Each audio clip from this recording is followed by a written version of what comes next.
Aleph's Surprise Conflict. By Fox Gamer 01. Commissioned by Aleph.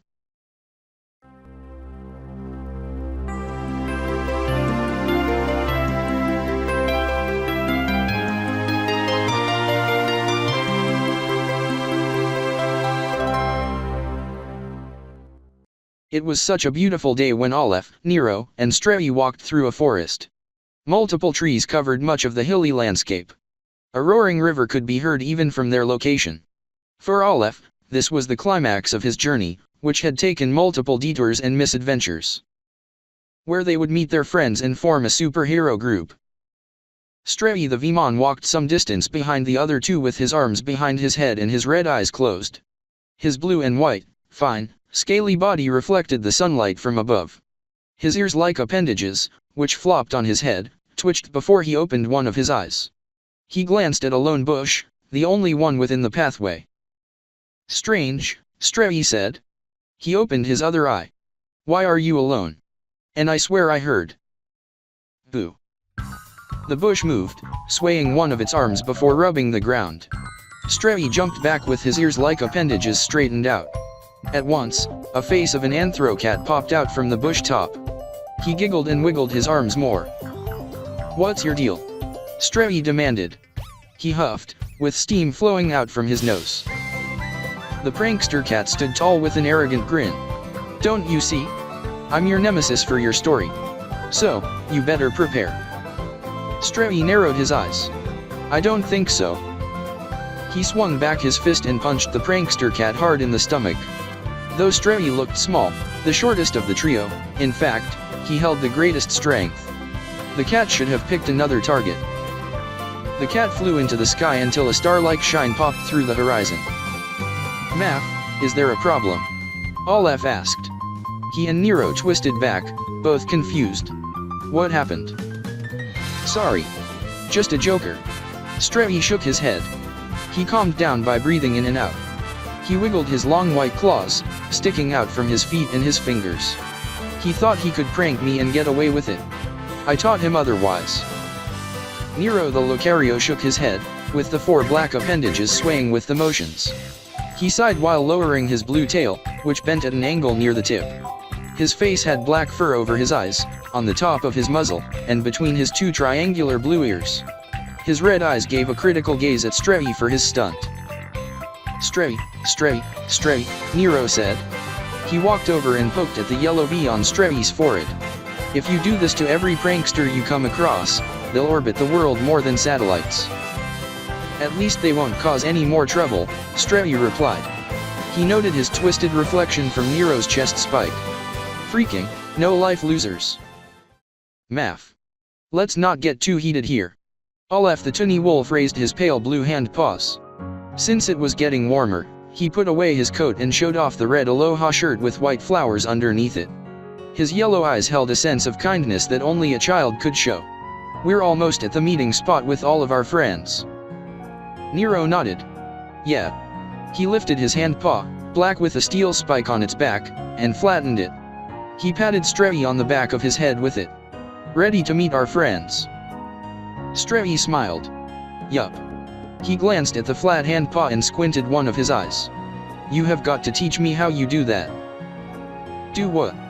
Nero's entire body flattened, and he folded himself. He became a blue and black paper airplane flying around Strei and Aleph. Once he zipped around twice, he unfolded himself. He restored himself to normal and snickered. "Nay nay hee hee. Sorry. I couldn't resist." "Of course you couldn't." Strei rolled his eyes. "Nay nay hee hee." Nero strolled over to Aleph to pat his back. "At least you're not he coughed, a Zara Aura anymore. Even if you could fold yourself into a paper airplane in that form." Strei laughed. "And I thought that you were just warming up." "Don't finish that sentence." Nero's expression lost all amusement, and it was replaced by anger. Strei held up his palms while giving Nero a knowing grin. "Math. Take it easy here." Aleph went between the two to pat both of their heads. "No need to fight each other. Let's head over to the meeting spot." Nero's and Strei's expressions softened before they nodded and smiled at Aleph. Though they tease each other like brothers, they care deeply for their mutual friend. Aleph dragged both together to give them one giant hug. Nero and Strei grunted but hugged back, all three wagging their tails. Once finished, they went back to walking on the dirt road. Aleph felt a strong sense of anticipation growing within him. It was a fun series of adventures with his friends. It was a wild ride from meeting with Darren, who gifted him the same Aloha shirt, to discovering his Toonie star power thanks to a Ninetales. Not to mention meeting up with Nero and Strei after a long while and fighting Vermeer on a couple of occasions. It was never a dull moment, especially after getting that coat in his backpack and finding that it transformed him depending on his mood. It would all be worth it at the end of the road.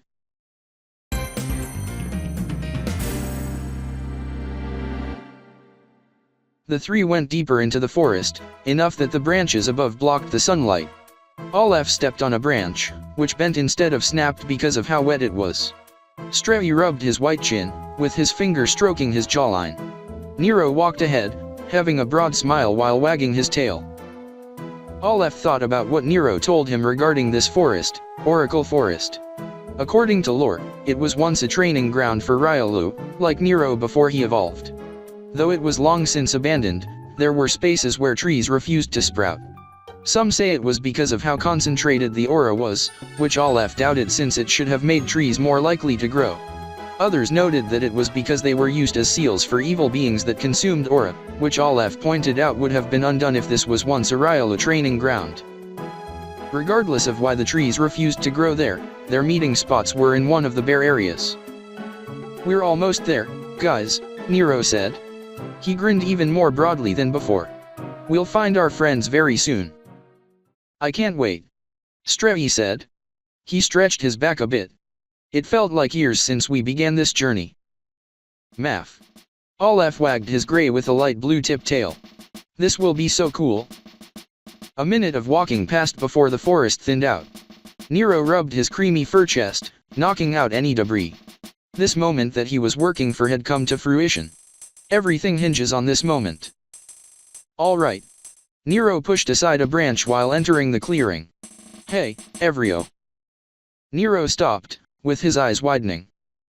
No one stood and waited in the clearing for them. "Anything wrong, Maf?"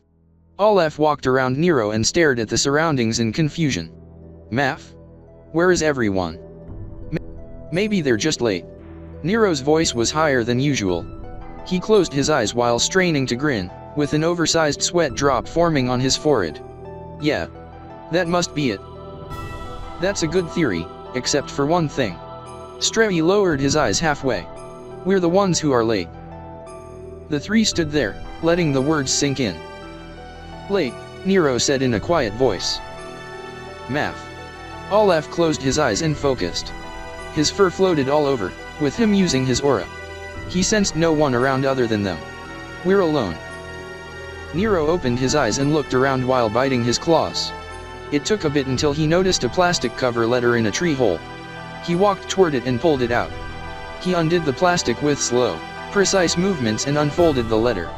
Once he read the message, all his black, white, and creaming fur turned pure white. Math. Aleph opened his eyes when he sensed Nero's distress through his aura. Upon noticing the letter, he went to Nero's side and bent over to read it. "Hey there, Aleph or Nero. If you found this letter, that means that you're too late. We waited a week for you to appear, but we were low on supplies and couldn't wait any longer. Don't worry. We plan on returning soon. Hope to see you two there." The letter's bottom had all the signatures of everyone who wanted to join. There was also a date for their return, which was in 5 days. Math. Aleph turned as white as Nero, with even his Aloha shirt and blue jeans joining the action. Too late. Strei raised his left eye higher than his right before climbing on Aleph and reading. He blinked twice and remained stoic for a second.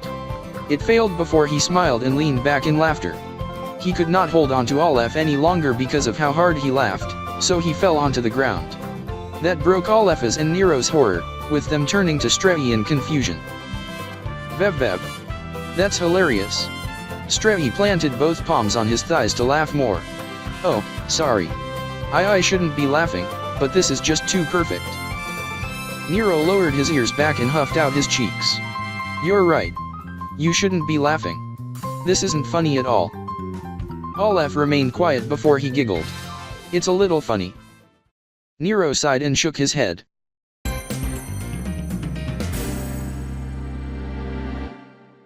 Night came all too soon, with countless stars in the sky above. The moon lay full and massive, though it was always that way to Aleph no matter where he stood in this world. If one could look at it closely enough, one could swear they could spot a dragon dragging the moon. It was said that this dragon kept the moon from falling on the world and kept it stable. None of nature's joy or myths came to Nero, who sat in front of a campfire beside Aleph and Stray. Its fire gave him and the others light and heat, which helped ease them. On occasion, Nero lifted the letter to his face to reread it. All the same, he felt miserable about it. It was his idea to form this group in the first place, partly because he felt Aleph would enjoy it. The other part was to help distract him from a broken heart. He glanced at the other two, who remained ignorant of his other reason and envied their carefree attitude. He doubted he would ever live it down if they knew the truth. He came close to revealing it on that day when Aleph transformed into.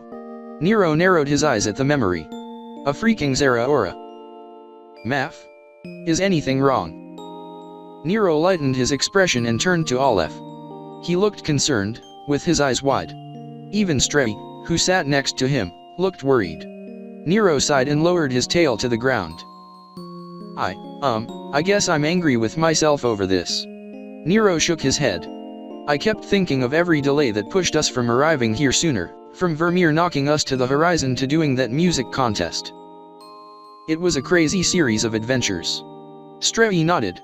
I don't think I even told you everything Aleph and I did in the digital world. Nero waved a dismissive hand paw. Yeah. At least time flowed slower compared to here, so it wasn't the biggest time lost. The biggest one I can think of was when Aleph was kidnapped by those evil Digimon. If I had done a better job protecting Aleph during that night, we likely wouldn't gotten here on time. Math, perhaps. Aleph looked over the cards he got from the previous town. Some were Pokemon, but most of them were Digimon. Nero noticed he paid closer attention to the Goliath card before putting them away. Aleph's expression turned somewhat mischievous. Or maybe we would have gotten into another adventure. Perhaps we could have gotten entangled in leaking data that caused Aleph and me and Stray to grow. Or maybe meet with another Darren. Did you know that there's an Alolan version of A Ninetales? I sure like to meet him. Alolan. Stray blinked twice. What does that mean? A regional variant. Nero huffed and leaned closer to the flames. Basically, unlike the common fire-type Ninetales, Alolan Ninetales are part ice-type and part fairy-type. They're snowy blue and white with their tails at the base almost fused like snow melted in daylight but fused as ice overnight. At least you won't get cursed by touching their tails, but it's not wise to touch their crest. That's the fur on their head. Since that angers them. Will that cause a 1,000-year-long curse like with the normal Ninetales and their tails? Stray asked. I'm not sure. I don't think so, Nero answered. They're a more helpful type of Pokemon. Though some say that's because they wanted the quickest way for folks to leave their territory. At least touching a Ninetales' tails won't curse us for 1,000 years, Math, Aleph commented. Just humiliate us for a day at least. Nero let out a snicker. Yeah. I still remember when you tugged one of his tails. That was hilarious. Aleph's face turned bright red, with him flustering. Oh. Stray perked up with some interest. What happened? Nero smirked and held a hand paw against his chest, you see. Don't tell him, Math. Aleph's face turned as red as a cherry. Steam flowed out from his ears. And especially don't tell him of when I tugged any of his other tails. Nero sighed with a grin. If you say so. Now I want to know what happened. Stray crossed his arms in an exaggerated anger. His amused expression suggested otherwise. Let's sleep, then. Nero and Aleph nodded, with all three getting up. They went to Aleph's sleeping bag, which was already rolled out. Aleph slipped into it and lay on a small pillow to sleep on. Nero and Stray slept nearby, ready to protect their friend even in their sleep. Stray curled one of his arms over Aleph's chest over the sleeping bag. Meanwhile, Nero sat beside Aleph's head and slept in a knee-up position. Anyone who came by to harm Aleph would have to get through them first.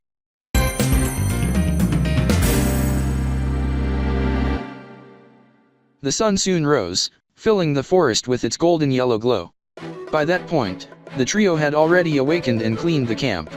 Strei gathered the remaining charcoal for cooking and buried the remaining ones with the gray ashes so it looked like they were never there. Nero stretched, which involved flattening himself and folding his body. Once Aleph stuffed the sleeping bag and pillow into his backpack, he stood up. Math.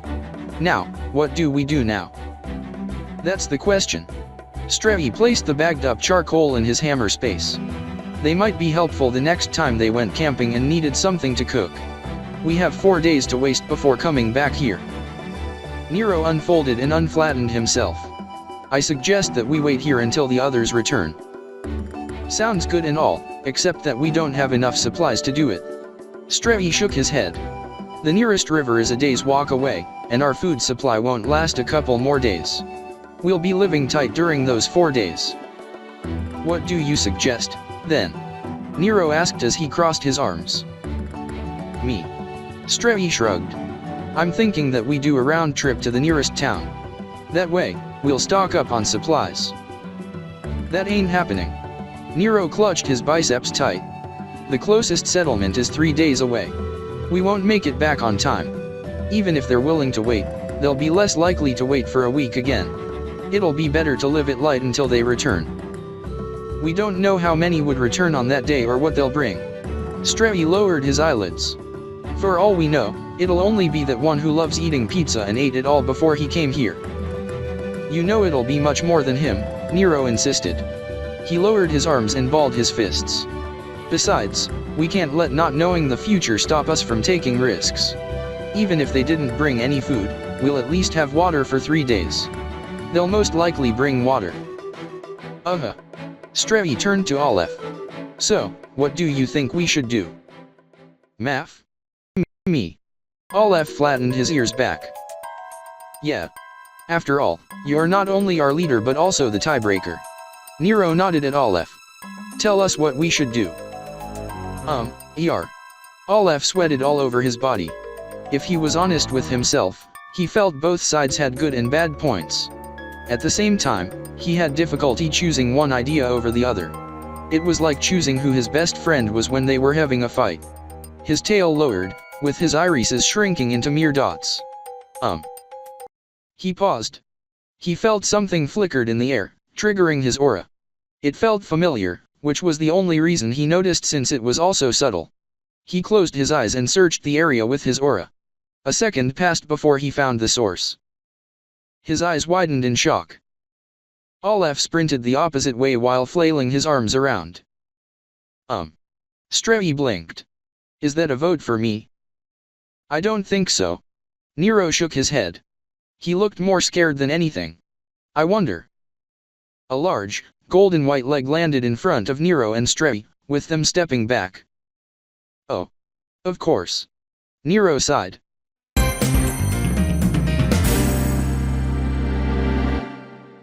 Aleph sprinted through the forest, ignorant of where he was heading.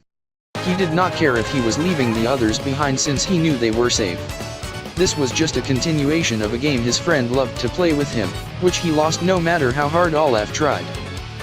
Even so, he still ran. Not long after he began running, he sensed huge legs stomping toward him. Their golden white fur seemed to glow in the sunlight, even when squishing trees flat. Aleph jumped over a huge rock and under tree roots, hoping to escape from his sight. With no trouble, his friend stepped over the rock and squished the tree. Math. Aleph jumped, kick-bounced from one of the trees, and made a hard right turn. A massive paw stomped on the tree a second later. Math. Aleph jumped on a tree and propelled himself forward with each hop. Each was in a vain attempt to speed himself up. The stomping paws grew closer, one time scraping his tail. He yelped and thought of an idea after closing his eyes to use aura. He landed on a tree, but instead of jumping toward another, he backflipped onto one of the massive paws. From there, he hopped to the ground between the paws and sprinted underneath his giant friend. Aleph hoped that his friend lost him, only to see his body lowering to flatten him. Aleph gulped but kicked on a tree to boost and turn a sharp angle. The massive belly went down, coming closer. The trees bent and flattened underneath his gigantic friend. Aleph rushed forward and escaped from underneath the body with a second to spare. He let out a grin. Math. You missed. Another massive paw, this one white with huge black claws, landed on top of Aleph. Ha. Got you. The second giant lifted her paw off the ground and showed it off. Aleph lay on the middle of her black paw pad, flattened into a round disc. His eyes were a black spiral, spinning around in their sockets. He wiggled a bit but was planted on the pad as though he became a sticker. He shook the spirals off and saw both giants' faces. Off. Hello, Darren. Hello, Saria. Saria the Absol snickered. I didn't think you would forego your usual non-destructive ways to flatten Aleph like this. Yes. Darren the Ninetails, nicknamed A Ninetails, got up and had an amused expression on his face. It helped that I enjoyed Aleph's attempts to escape and that any damages done to the forest here get undone soon.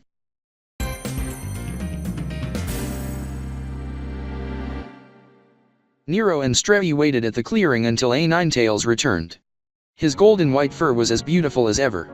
He swayed his 9 tails, with each of them tipped with orange. Unlike a normal 9-tail's solid red eyes, his were human-like and sea blue. He wore a green bandana with a round silver badge with golden white wings on the sides and a lime green A on the center. He also had a similar green A on his back, which was why he was nicknamed A Ninetails. To their surprise, Saria walked beside him. Much of her fur was covered in a long white coat, especially on her chest, with small, fine black fur on her face. A scythe-like horn stuck out on the head's left side, with a similar long, curved fur extending down on the right. On her forehead lay a black oval that sometimes reflected light. Her black, scythe-like tail wagged behind her. She also wore a green bandana with the same badge around her neck. She extended her front right paw, where a disc Aleph lay. He avoided my dear Darren but couldn't escape me. Ah, my sweet Saria, A Ninetails said in a teasing tone. He was so focused on me that he didn't realize that you also came to visit. Plus, I helped ensure that he would cross your path in one way or another. Saria snickered and flicked Aleph off her paw pad. The flat coin Aleph flailed but still landed on Nero's face. Gah. Nero pulled the flat Aleph off before setting him on the ground. Huff. Strevi. On it. Strevi reached into his hammer space and pulled out a bicycle pump. He stuck its hose into Aleph's mouth and pumped on the handle. With each push, Aleph extended out from his disc form, with his limbs sticking out. His ears popped up, his muzzle extended, and his eyes bulged. After a few pumps, Aleph popped back to normal. Strevi set the pump down and asked, "All right there, buddy?" Off. Yup. Aleph tugged the hose out before turning to A Ninetails and Saria. Are you always going to greet me like this? A Ninetails chuckled. Of course. Why wouldn't I? The badges on A Ninetails' and Saria's bandanas glowed in green and white. The two giant Pokemon shrank before them, with the trees soon outsizing them. To Nero's and Strevi's surprise, Saria continued to shrink after the 20 feet mark. It did not take long for A Ninetails to become his standard 3'7" height. Saria beside him was a bit taller by 4 inches, which was average for an Absol like her. Strevi approached Saria and patted her back. I didn't think you discovered a way to shrink back to this size. Ever since you found that Absolite, your default became 20 feet tall instead. Saria flashed a grin. It still is. You can thank Glorfindel for finding a way to shrink me further. She patted her badge and bandana. He even improved it so it no longer felt like a tight tie around my neck. That's cool. Strevi reached with his arms to hug Saria by the neck. It's been a long time since we last met. It has been, hasn't it? Saria rubbed her cheek against his head. Aleph patted A Ninetails on the head between his ears. How was your training with Faith, Math? With Faith? It's done. A Ninetails nodded. I finished training her about 3 weeks ago. Nero kept his distance while listening to the talk. His fingers twitched a couple of times before he balled them into fists. It took all of his strength to not show off aura flames. His red eyes narrowed, struggling to remain calm. 3 weeks. Okay. Okay. It's all good that you're here and all. Nero approached Ninetales and Saria while setting himself between them. And I'm glad that you finished training Faith. His control over his wrath broke, and he demanded, however, where the heck have you two been? Ninetales leaned back. His eyes widened out of surprise and confusion. What are you? 3 weeks ago, Aleph was kidnapped by evil Digimon. Nero flattened his ears back. We've been calling you for help, but you didn't answer. Aleph paled before tugging Nero's red bandana around his neck. Maybe now's not the time, Math. Nero ignored Aleph and yelled, we had to find out where they took Aleph ourselves. If you answered our call the first time, we could have saved him sooner. Nero, calm down. Strei grabbed his hand paw and clenched it. This isn't helping. Aleph was getting drained of his energy by those Digimon. If we didn't save him, he would have. Nero paused, shook his head, and narrowed his eyes. And that cost us time. Because of that massive delay, we couldn't get here before our friends decided to leave for some days. What do you have to say for yourself? He gestured to Saria with his head. And don't think I haven't forgotten about you. Ninetales and Saria locked eyes with each other for a few seconds. In bits, their confused expressions morphed into flustered, guilty ones. Ninetales leaned back and rubbed his head's back. Saria wiggled her claws, clutching the ground with them, while wiggling her nose. It's a long story. To begin with, I haven't received any contact from you. Honest, Ninetales admitted. He glanced at his badge. 3 weeks ago. That was when I... A tinging sound, like glass landing on the floor, came from behind the group. Ninetales paused and spun around in confusion, with Saria joining him. Nero huffed out and opened his mouth to speak. Aleph and Strei closed his mouth and restrained him, trying not to let this get any worse. Nero struggled, with him glaring out.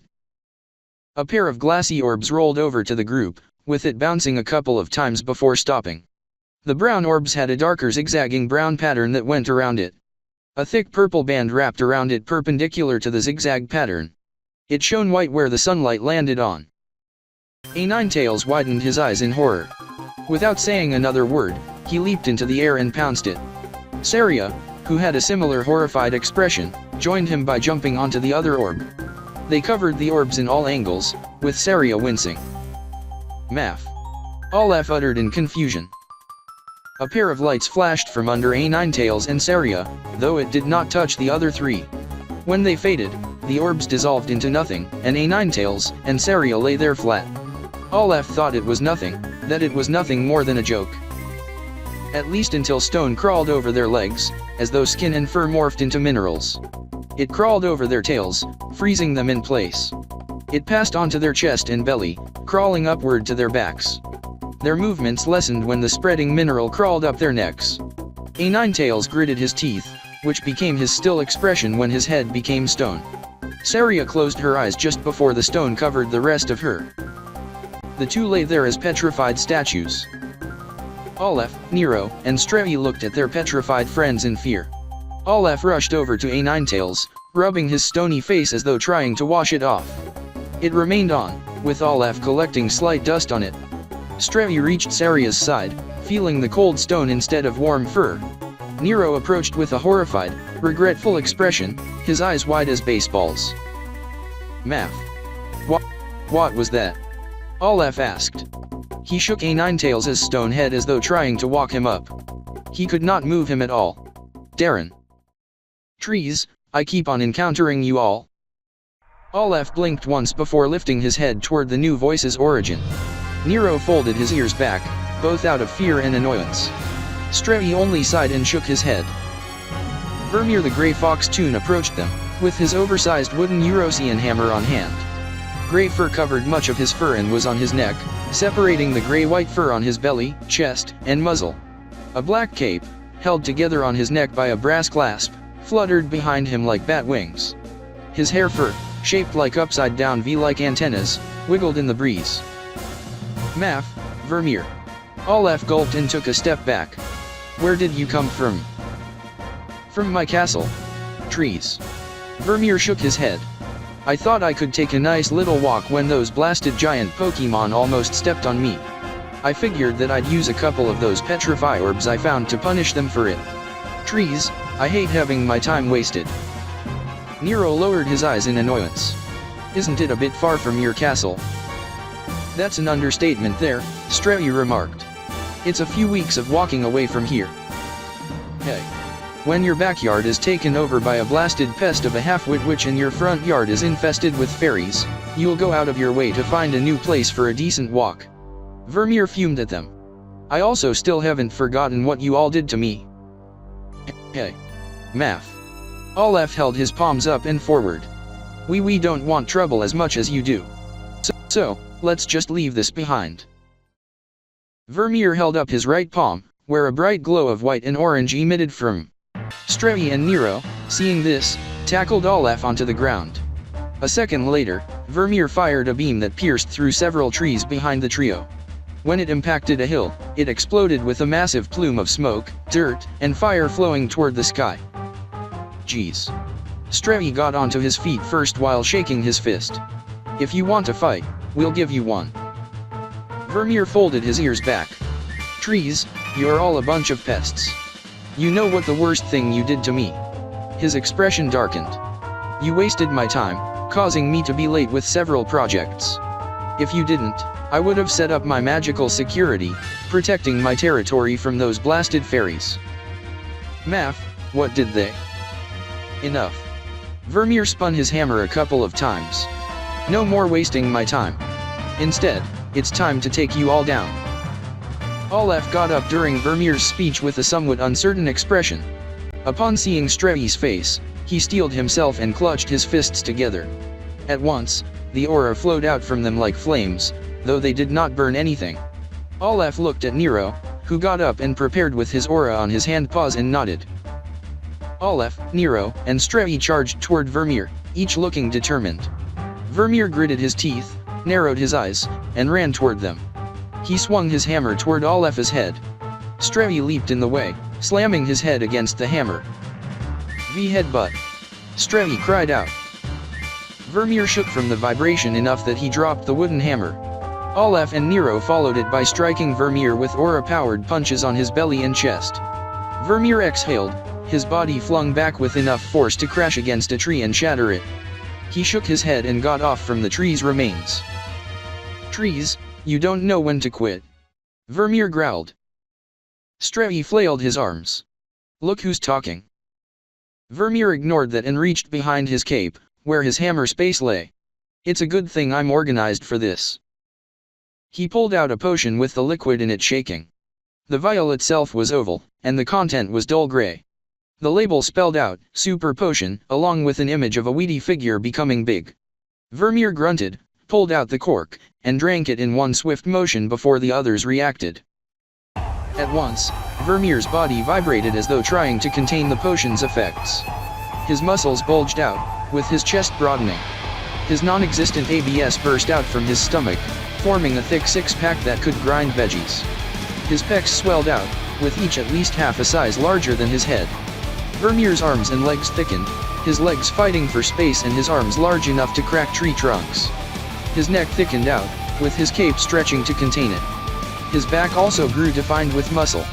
During all of this, his height increased until he was at least doubled his previous size. Without moving, Vermeer sank into the ground because he became heavy. Vermeer grinned and stomped on the ground. The earth shattered while an earthquake almost knocked Aleph, Nero, and Strelly to the ground. "In case you forgot, I like to tinker with alchemy," Vermeer yelled out. His voice became deeper with his size. "It's how I once tossed that blasted Ninetales out of my backyard when he was the size of my wagon." "Oh, I think you meant something like potion making," Nero said. He let out a nervous grin while sweat drops formed on his forehead. "Alchemy is more like..." "Enough." Vermeer cracked his knuckles.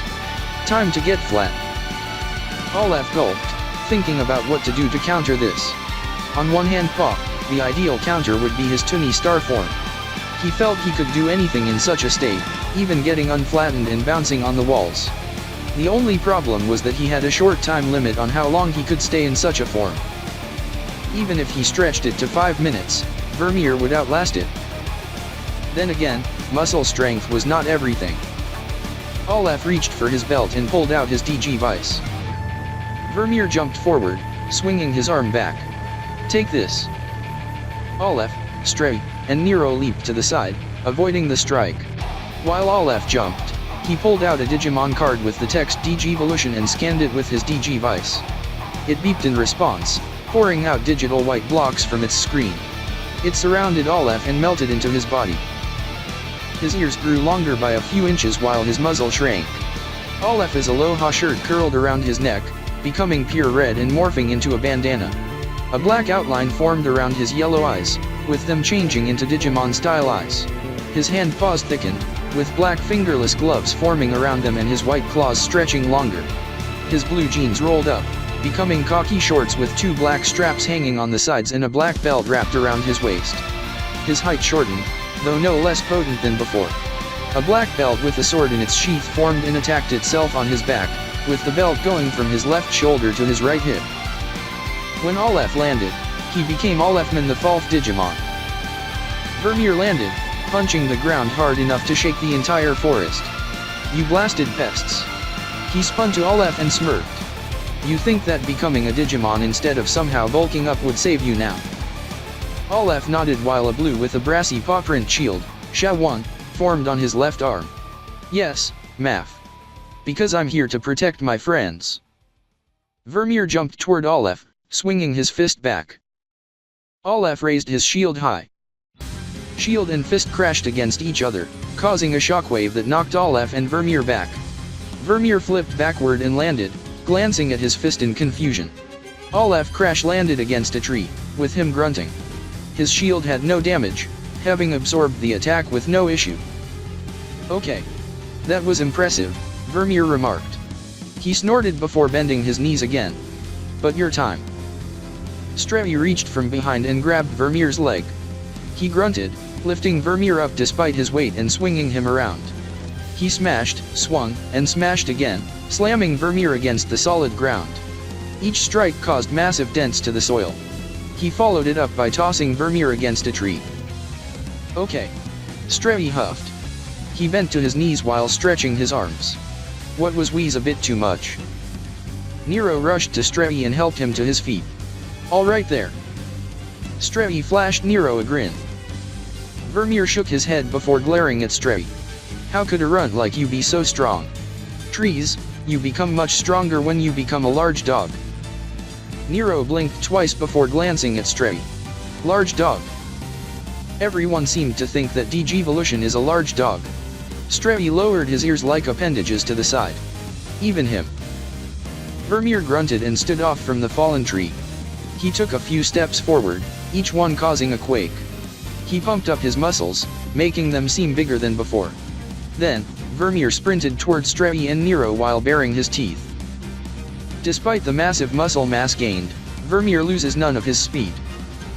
Nero pushed Stray to the side before flattening himself, becoming two-dimensional. Vermeer swung at Nero, who curled away with ease. Vermeer gritted his teeth and kept trying to punch his flat opponent. To his growing frustration, he kept missing. As soon as Vermeer stretched too far with his punch, Nero curled around the arm and spiraled up to his neck.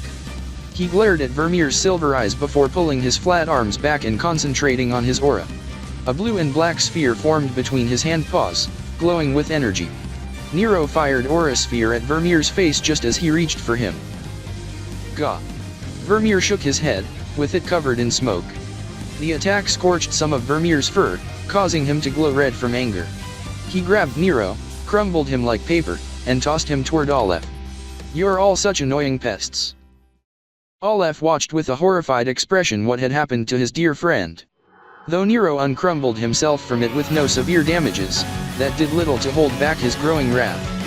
He gripped his hand paws together before pulling out a Digimon card. "Oh, you made a huge mistake," Aleph said in a low voice. "Goliath." Aleph scanned his Goliath card with his DG vice. Vermeer rolled his eyes. "Oh, trees. What's that going to?" He stopped when Aleph's entire body became surrounded by a glowing yellow outline. A second later, Aleph grew in size to Vermeer's surprise. He rose higher than the trees around them, brushing his tail against one of them.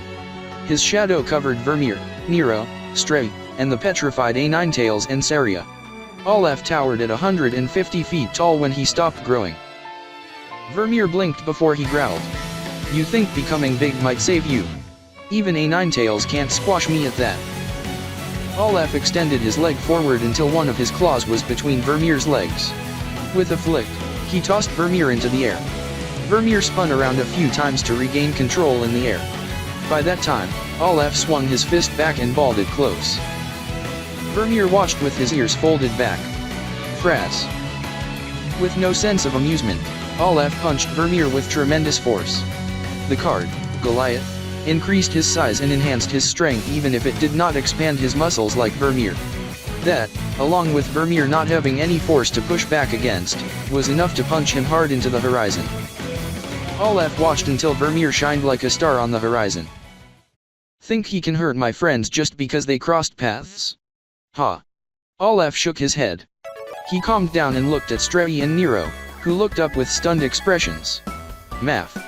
What do you think? Where the heck did you get that card?" Stray shouted. He jumped up and down, half cheering and half angry. "If you had that card when we fought Vermeer last time, we could have ended it early." "Ah. Math." Aleph stuck out his tongue while rubbing the back of his head. "I got it in the last town we went through. I used part of the prize money on it. Thought it might be useful, Math." "I was wondering what that did," Nero mumbled. Aleph's body formed a glowing yellow outline again. This time, instead of growing, he shrank down. Within seconds, he became his average height again. He pressed a button on his DG Vice, causing white cubes to pour out from his body and flow back into his DG Vice. His height increased, his khaki shorts became blue jeans, his gloves, sword, and shield disappeared, and his bandana became an aloha shirt. When his ears shortened and his muzzle grew longer, he became his usual tunny wolf again. Aleph approached Nero and Stray before hugging them close. "Math, I'm glad that both of you are alright." Both Nero and Stray smiled and hugged Aleph back. Once done, they broke off and headed toward A9-tails and Saria's location. Aleph hoped that, since Vermeer was defeated, those orbs he tossed to them would lose their effects. That was how it was treated in various media, right? After all, a Dark Lord's defeat usually ended with their lair falling apart. A9-tails and Saria still lay there as statues. Math.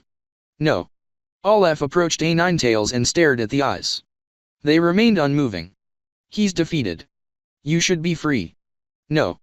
Aleph slammed his fist on top of A9-tails' frozen head. "No." The statue cracked on impact, to Aleph's surprise. Shards flew out from all angles.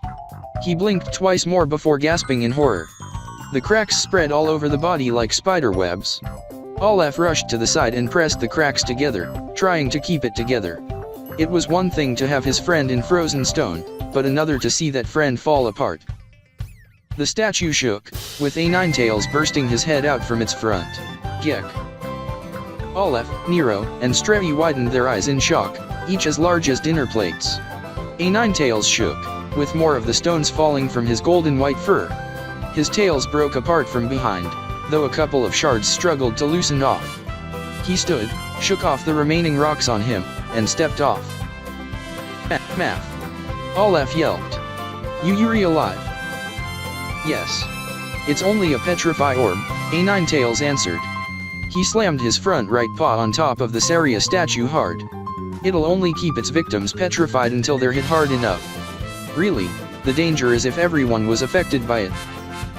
The Saria statue cracked from the impact before she broke her head free from it. She gave a dramatic gasp before shaking off the stone shards. She stretched her legs and wiggled her claws and tails, knocking off as many as possible. Once done, she turned to A9-tails and smiled. "Yeah. At least we weren't turned into items again," Saria said. That was an awkward moment. For a moment, everyone stared at each other. When that moment ended, Aleph lunged, and hugged A9-tails and Saria with tears in his eyes. Nero and Stray joined him, snuggling both size-shifting Pokemon. A9-tails and Saria laughed and hugged back.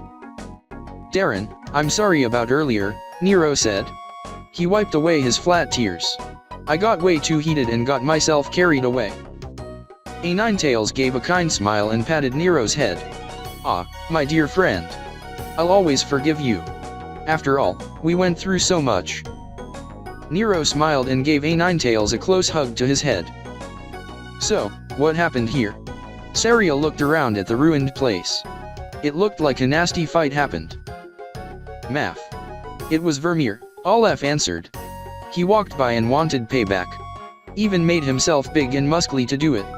He rubbed the back of his head while sticking his tongue out. I sent him flying. A Ninetails smiled and nuzzled Aleph. I'm glad that you're getting stronger. He glanced around for a few seconds. I don't think this place would be a good place for camping for now. So, let's take you all to the nearest settlement. It'll be no time at all once we grow larger. Nero and Strelly looked at each other for a second and smiled. They nodded and gave A Ninetails a thumbs up. Aleph also grinned, rubbed one of A Ninetails' ears, and stepped back. A Ninetails and Saria focused, with their badges glowing. After a second passed, the two grew higher than all three stacked together. They kept growing, outsizing the trees around them even as they left no damage to the surroundings. By the time they stopped growing, they reached an impressive 200 feet tall. Even the tallest tree in the forest could not stretch past their knees. Now, all aboard. A Ninetails scooped Aleph, Nero, and Strelly off the ground. He raised his paw up until it was level with his head. The three hopped off from his paw and settled between his ears. Once done, he lowered it. Where's the nearest town? Ah, up in the northeast, Nero answered. He inhaled and popped back to normal. It's a 3 days walk from here. So, it'll be some hours for us. Saria chuckled and brushed her side against A Ninetails's. Shall we, my dear? Of course. A Ninetails turned to the northeast and walked in that direction. Despite his stunning size, he did not leave a paw print or caused a quake. Instead, he walked while leaving no destruction. Saria walked beside him, also leaving no destructive trail. A Ninetails turned his sea blue eyes upward and said, while we're walking, let's catch up on stuff. It'll be a good time as any as to why we didn't respond. Sure. Nero rubbed the back of his head. He blushed a bit on his cheeks. So, why didn't you answer us when we tried contacting you? It's a long story. To begin with, the second capital underwent an attack on the same day I finished training Faith. A Ninetails continued his tale, which Aleph half listened to. The other part thought about when he first encountered him, though he was not this big. He smiled at the memory and swayed his tail back and forth. Perhaps those days would return,